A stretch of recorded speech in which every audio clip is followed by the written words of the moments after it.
Every year, around this time, when the days start to get shorter and the leaves fall from their branches, I tend to become reflective. Something about the colder air and the way the light fades earlier makes me start taking inventory of my life. And this year hasn't been kind, and it's my fault.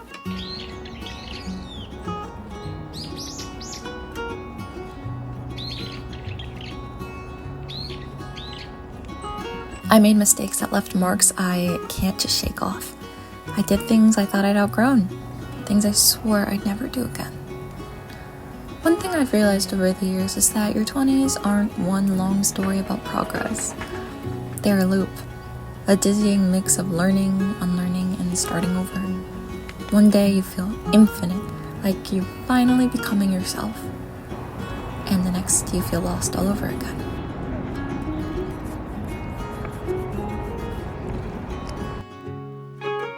Being in your 20s is both the most exciting and most exhausting thing I've ever known. It's magic and heartbreak tangled together, full of laughter and joy, but also loneliness and the quiet fear that maybe you're running out of time to figure it all out.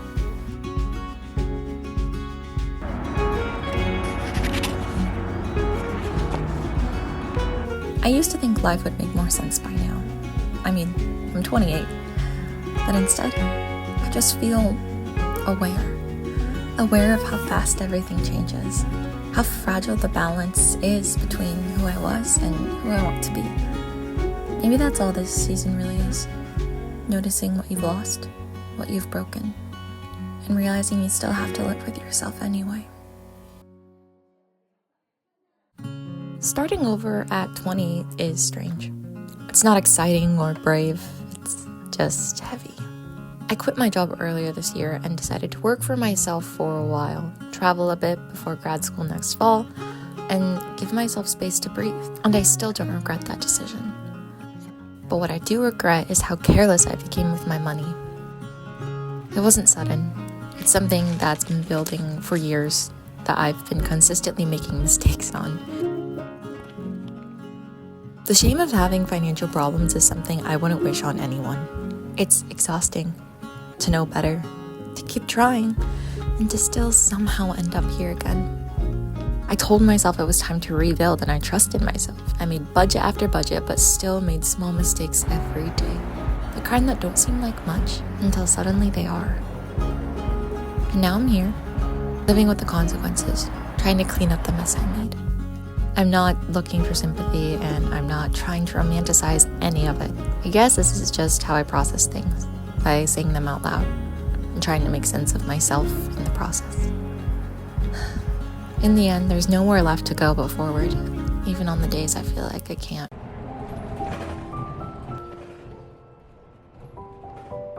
So, how does one actually start over at 28? I'm not sure I really know yet. I thought starting over meant changing everything, quitting, rebuilding, becoming someone entirely new. But maybe it's not about that. Maybe it's about learning how to keep going, even when you still don't trust yourself.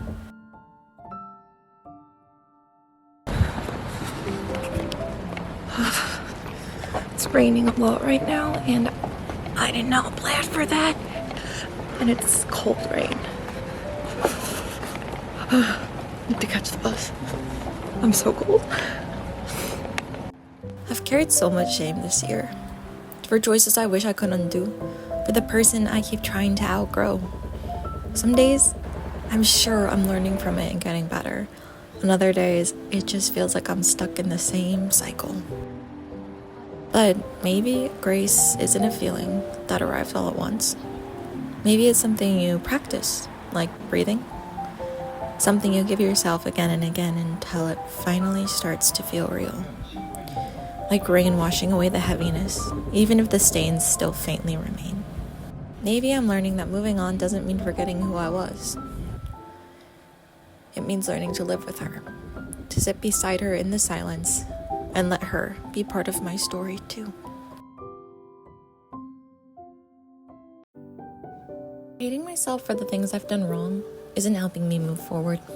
If anything, it just makes me want to disappear, to run from the reminders of who I've been. But Running doesn't fix anything. Regret doesn't fix anything either. It just keeps me here, looping through the same thoughts, rewriting the same apologies in my head. So I start.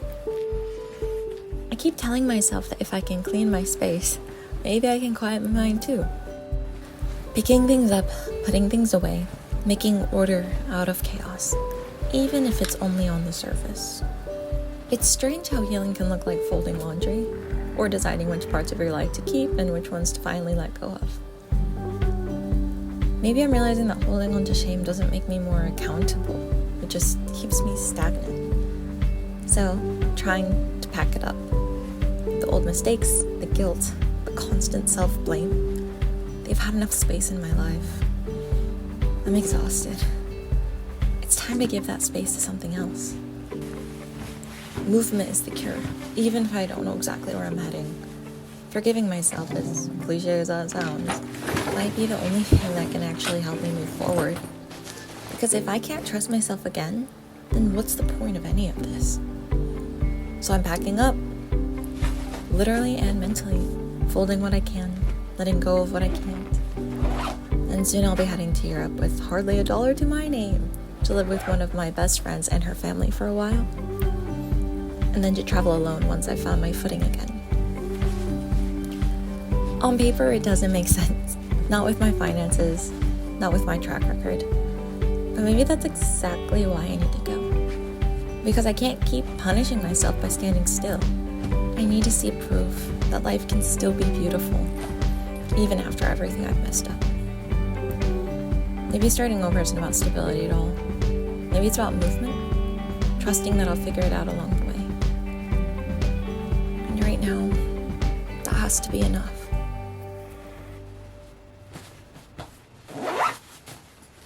And here we are, at the end of another year. One that's closing like the end of a book that you just are not satisfied with. I keep waiting for that sense of resolution. That feeling that everything finally makes sense because you're in your late 20s, almost 30. Yeah.